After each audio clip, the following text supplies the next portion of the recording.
Nations without a vision die.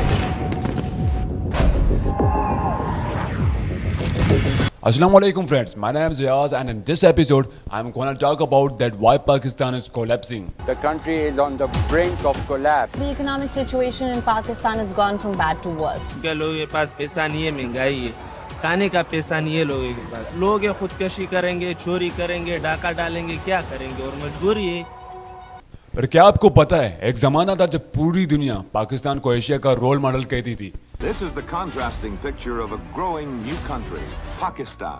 This is a crucial moment in human history. Something greater, something grander, something bigger can emerge. With a far-seeing program of industrialization, Pakistan can look to the future with confidence. The third largest exporter of cotton. Pakistan also supplies 75% of the world's jute for making burlap. Pakistan was once hailed as a country that could be an economic rival to its neighbor India. यकीन नहीं होता ना, ये देखो 1965 में New York times ने लिखा कि Pakistan could achieve the kind of economic milestone that only the United States of America has so far reached. ये कंपैरिजन ना तो इंडिया से हो रहा था ना चाइना से, पाकिस्तान का कंपैरिजन डायरेक्टली अमेरिका के साथ हो रहा था, वो भी न्यूयॉर्क टाइम्स ने किया था। और मजे की बात यह है कि पाकिस्तान उस जमाने में एशिया का लार्जेस्ट और फास्टेस्ट ग्रोइंग इकोनॉमीज में से एक था। ये देखिए 1960 में इंडिया 3.5% से ग्रो कर रहा था, श्रीलंका 4.1% की ग्रोथ रेट पर था, नेपाल 2.3 पर था, लेकिन पाकिस्तान 6.8% की स्पीड से ग्रो कर रहा था। और इस दौरान पाकिस्तान एशियन इकोनॉमीज के लिए एक रोल मॉडल बन चुका था। आज के पाकिस्तान की कहानी कुछ और ही है। Pakistan is in trouble. Pakistan is in the economic doldrums. लोगों की आमदनी इतनी है कि जितना इन्होंने बिल भेज दिए हैं। अब इसको भरे या घर का खर्चा चलाए। Pakistan is a fragile democracy. Military controls everything. जो हमारे ex prime minister Imran Khan को जेल में बंद किया हुआ है, who has the vision to bring the change in Pakistan, और ऐसे कई पॉलिटिशियंस हैं जो जेल में बंद हैं। और वही पाकिस्तान जो एक जमाने में दुनिया के लिए इकोनॉमिक मैरिकल बनने वाला था, और अब पाकिस्तान के लोग अपना ही मुल्क छोड़कर हर महीने हजारों लोग कुछ रुपए कमाने के लिए दूसरे मुल्कों में जा रहे हैं। और ऐसा नहीं है कि पाकिस्तान सिर्फ 1 or 2 टाइम प्रॉब्लम में फंसता है, बट मल्टीपल टाइम्स पाकिस्तान हर 10 साल में किसी न किसी तकलीफ में फंसता ही चला जाता है। So now question is what happened to Pakistan, कि आज पाकिस्तान इतने बड़े क्राइसिस में क्यों है।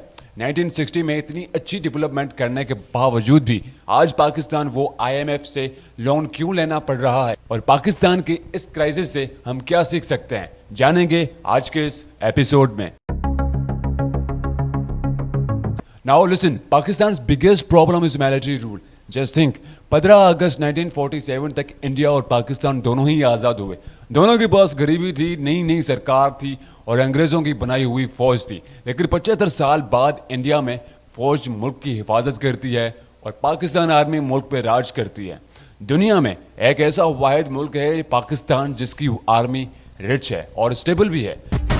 1947, the British had packed up. They left behind 2 independent nations in South Asia, India and Pakistan.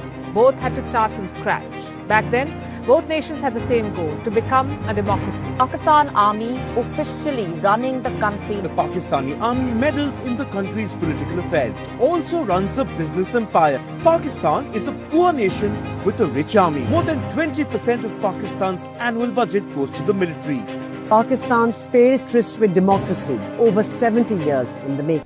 लेकिन पाकिस्तान में इंडिपेंडेंस के सिर्फ 11 साल बाद जनरल अयूब खान ने सरकार गिराकर खुद को डिक्टेटर बना लिया। और आपको सुन के हैरानी होगी, पिछले 75 सालों में no prime minister has ever completed their term in Pakistan. No prime minister has ever completed their term in Pakistan. 3 generals have ruled for more than 8 years. In 1958, Pakistan's president took matters into his hand. That's Iskandar Mirza. First, he abrogated the constitution. Then he declared martial law.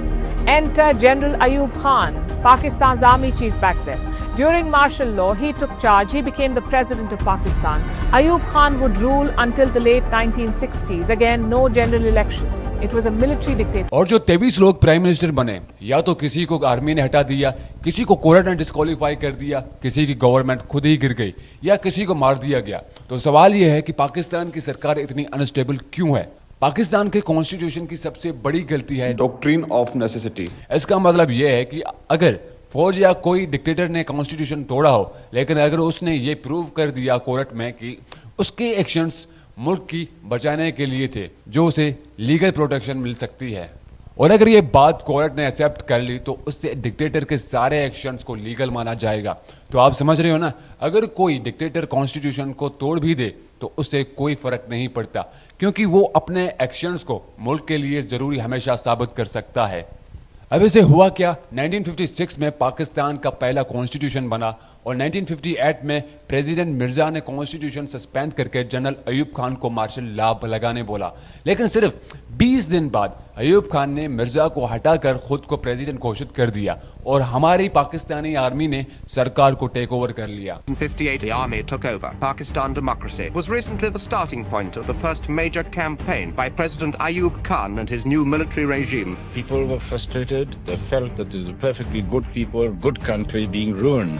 So it was a question of saving the future of this country that he declared an emergency and abrogated the constitution. And having done that, then he had to declare martial law. तो क्या ये legal था? बिल्कुल नहीं।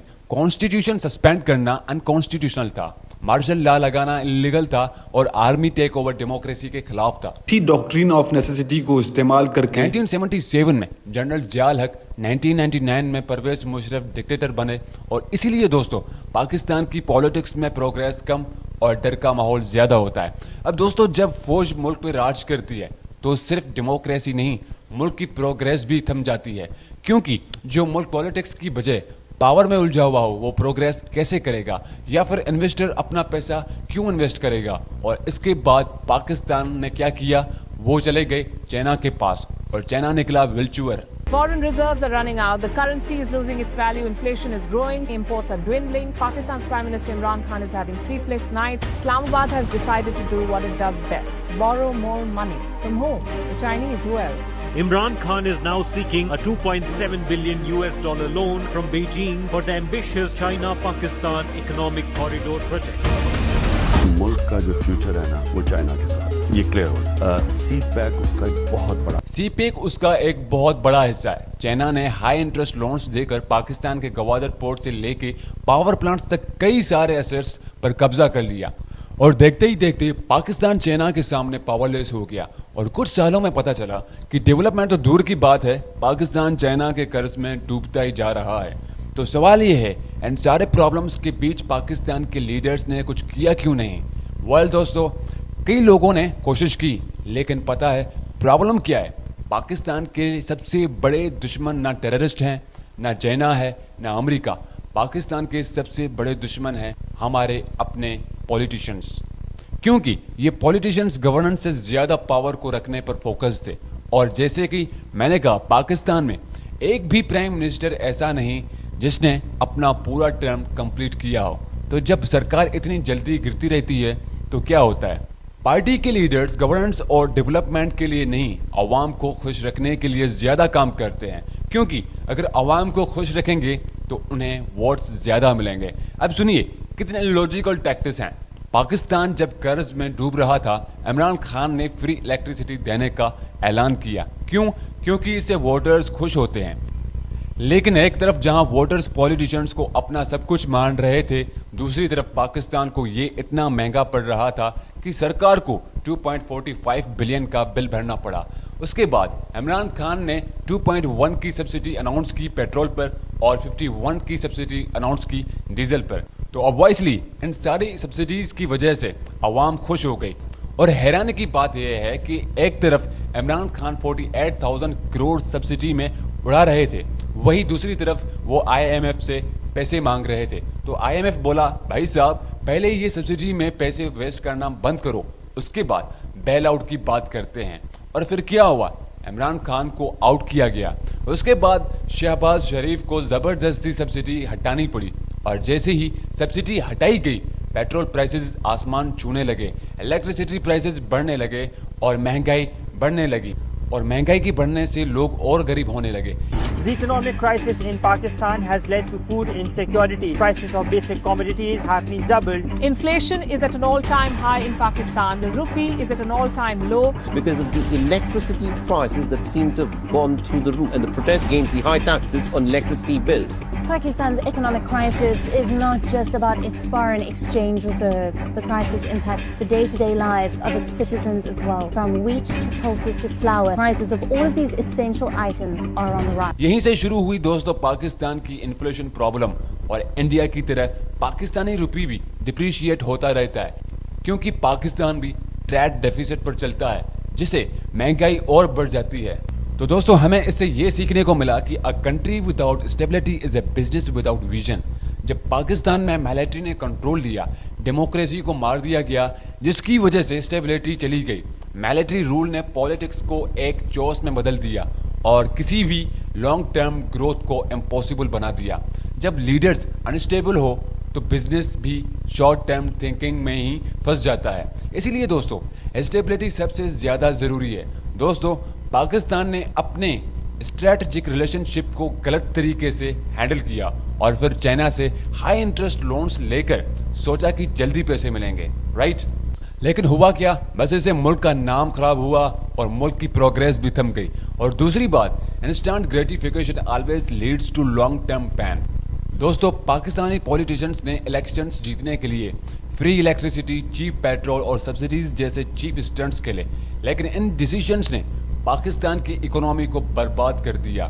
तो इसलिए हमें होशियार रहना चाहिए और हमारे पॉलिटिशियंस को चेक में रखना चाहिए। अगर ये आपको वीडियो पसंद आया तो प्लीज सब्सक्राइब करें, लाइक करें, शेयर करें।